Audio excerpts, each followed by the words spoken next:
Seja bem-vindo ao Cantinho Teológico. Estamos aqui para mais uma reflexão da Palavra de Deus. Eu continuo com o assunto santificação, santo, santidade. Hoje eu quero falar sobre santo, essa ideia de ser separado e ainda uma outra conotação que nós temos a partir da própria palavra, tanto hebraica quanto grega. O sentido básico da palavra santo é diferente ou separado. O santo, ele é diferente do ímpio e, ao mesmo tempo, ele é separado. Mas quais são as duas ideias de ser santo? A primeira ideia é ser santo no sentido de ser separado para uma tarefa específica, que a gente chama de tarefa especial. Para tanto, escolhi esse texto de Jeremias, capítulo 1, versículo 5, que está em destaque. Diz assim a palavra de Deus: Antes que eu te formasse no ventre, te conheci, e antes que saísses da madre, te santifiquei. As nações te dei por profeta. Digo, te dei por profeta. Observe que a palavra aqui, santificar, dá a ideia de ter sido separado para uma tarefa especial. O outro texto que eu quero compartilhar, que corrobora com esta primeira ideia apresentada, se encontra em Êxodo, capítulo 28. Vamos ver o que nos diz Êxodo 28. Vejamos. 28, versículo 41. É o último versículo deste capítulo.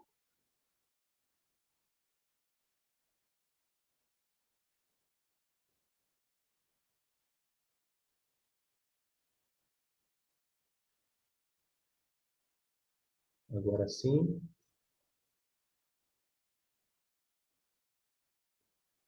E vestirás com ele, e vestirás com eles a Arão, teu irmão, e também a seus filhos, e os ungirás e consagrarás, e os santificarás. Olha o destaque.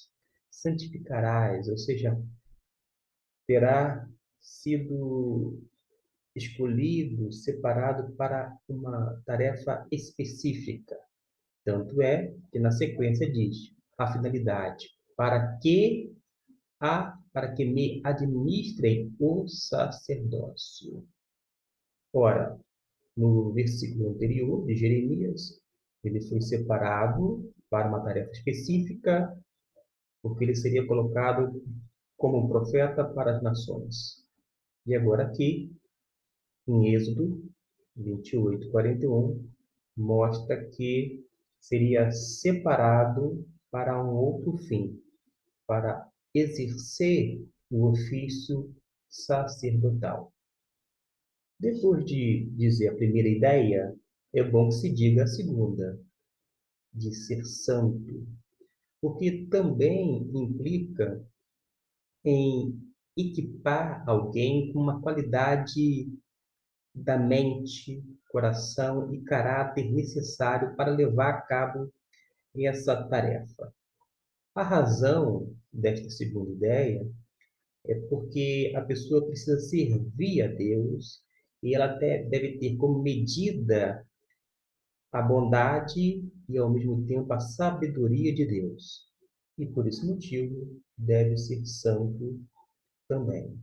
É esta a ideia que eu coloco aqui. No Evangelho de João, santificação é sempre para a missão. Eu vou agora me reportar agora ao Novo Testamento, o livro de João. O que nos diz o Evangelho de João no capítulo 15, versículo 3? Destaco aqui. Vós já estáis limpos pela palavra que vos tenho falado.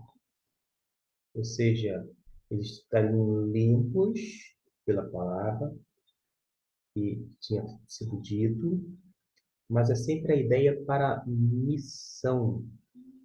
Por quê?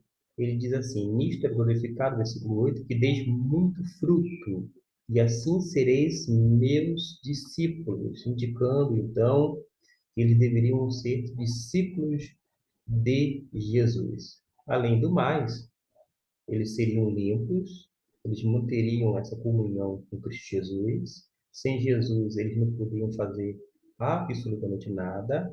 Daí a necessidade de estar ligado à videira verdadeira. E a partir daí, Jesus enviaria-os ao mundo com a missão de propagar o Evangelho.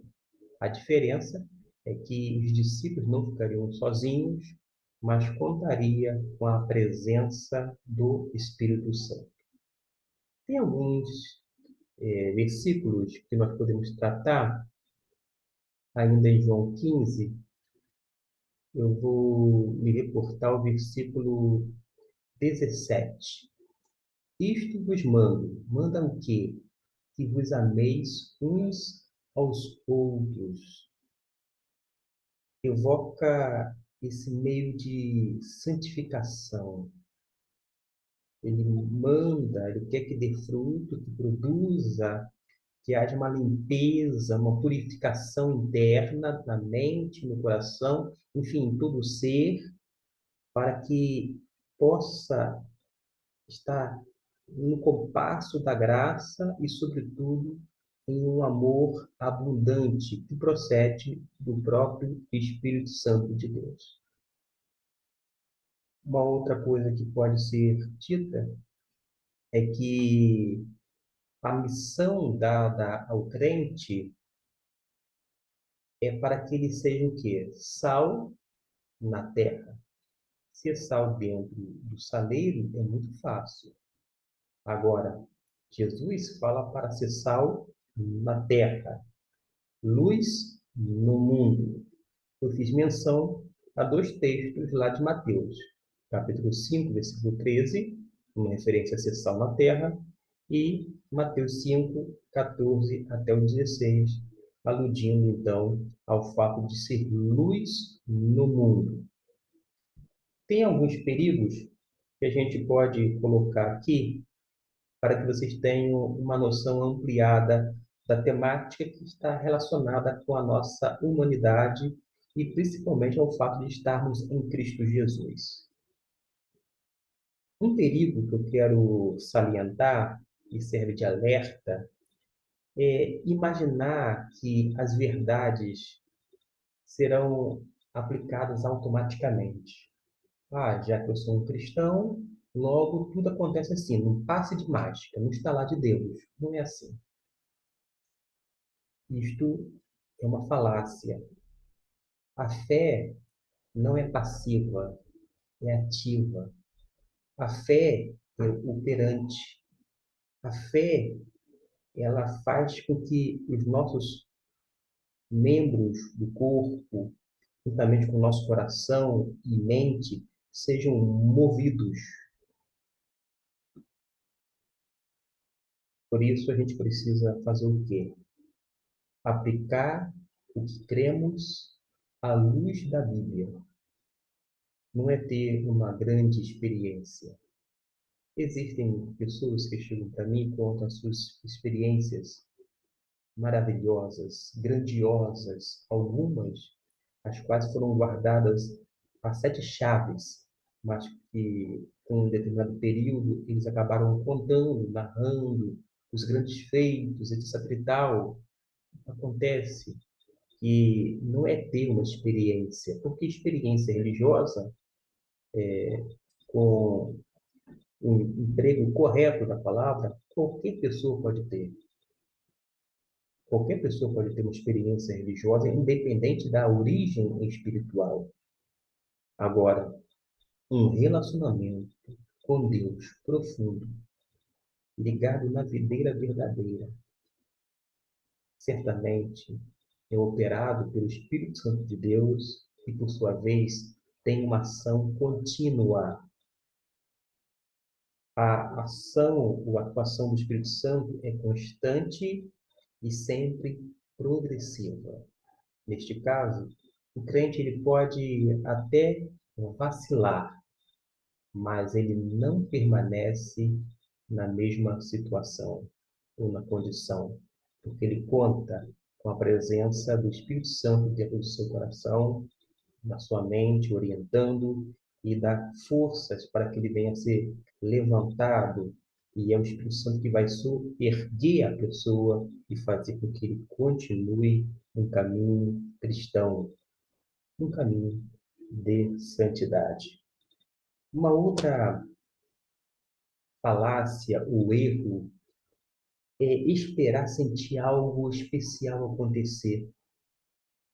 Gente, a gente não vive por meras emoções ou ainda sentimentos, pelas sensações. Nós não vivemos nesse sentido. Nós vivemos por fé. E fé a gente não vê, mas ainda assim crer. Crer confiadamente em Deus, porque sabemos que Deus tem condição para fazer aquilo, não porque nós estamos determinando, mas porque a nossa fé é uma fé submissa, em outras palavras, que submete-se à vontade de Deus, ao querer, à sua soberania, e como eu mencionei aqui, a essa vontade direta da parte do Senhor.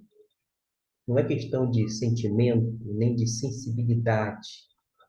Eu vou ter uma experiência, uma sensação, aí sim eu vou esperar algo mais do Senhor, ou quem sabe ter uma, entre aspas, testificação. Nada disso. Agora a pessoa precisa fazer uma aplicação da verdade no qual cremos.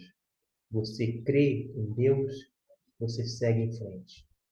Você crê em Cristo, entende que Ele é o Senhor da igreja, você então vai estar na igreja de Cristo, servindo aos irmãos o dom ou os dons que o próprio Espírito Santo lhe outorgou. Para quê? Para que você seja beneficiado? Jamais. Para que a igreja seja edificada, para que os santos sejam aperfeiçoados e, sobretudo, Deus glorificado. Tem uma questão prática que se encontra lá em Romanos, capítulo 6. Eu vou mencionar aqui, Romanos 6, agora sim, versículo 11 e 13. Vamos ao 11. Vou destacar para que você possa acompanhar. Assim também vós, considerai-vos como mortos para o pecado, mas vivos para Deus em Cristo Jesus. É esta maneira prática da vida cristã, uma vida santa, uma vida onde você morre literalmente para o pecado. Este não tem mais, vou dizer assim, influência sobre a sua vida, porque você está vivendo para quem? Para Deus, em Cristo Jesus. Uma outra questão prática se encontra no versículo 13 desse mesmo capítulo. Destaco também, é um versículo um pouco maior, que vale a pena ser lido. Nem tampouco apresenteis os vossos membros do corpo ao pecado, como instrumento de iniquidade, mas apresentai-vos a Deus, como que? Como vivos dentre os mortos, e os vossos membros a Deus, como instrumentos de justiça. São esses elementos práticos para que a gente possa mortificar a carne e possa viver exclusivamente para Deus. E uma vez que Deus é santo, ele requer um povo santo, por sua vez, um crente de igual modo santo. Mas como lembrar disso tudo? É essencial que nós leiamos constantemente a palavra de Deus e a gente precisa se familiarizar com a palavra do Senhor. A gente precisa ler diariamente com a finalidade de examinar as doutrinas ou o ensino de Cristo que estão nelas. Porque doutrina não é algo frio, estéril, nada disto. Doutrina é vida. Guarde isto. Doutrina cristã, bíblica, é vida. A gente pode ler também para ter conhecimento mais profundo das grandezas e da santidade de Deus. E a gente vai aprender, sabe o que com isso? Que a leitura nos humilha, nos põe de joelhos, porque nós vamos entender que o homem precisa ser humilhado por causa do orgulho humano, por conta do egoísmo, e isto é, a Bíblia, ela vai mexer com as nossas emoções, vai mexer com a nossa estrutura, não a estrutura óssea necessariamente, mas com todo o nosso ser, de modo que o nosso espírito vai ser tocado pelo Espírito Santo. E este vai ser o quê? Mudado, modificado, transformado e, portanto, colocado a serviço real. Que Deus nos abençoe através dessa reflexão, porque é o desejo do meu coração e também a minha oração.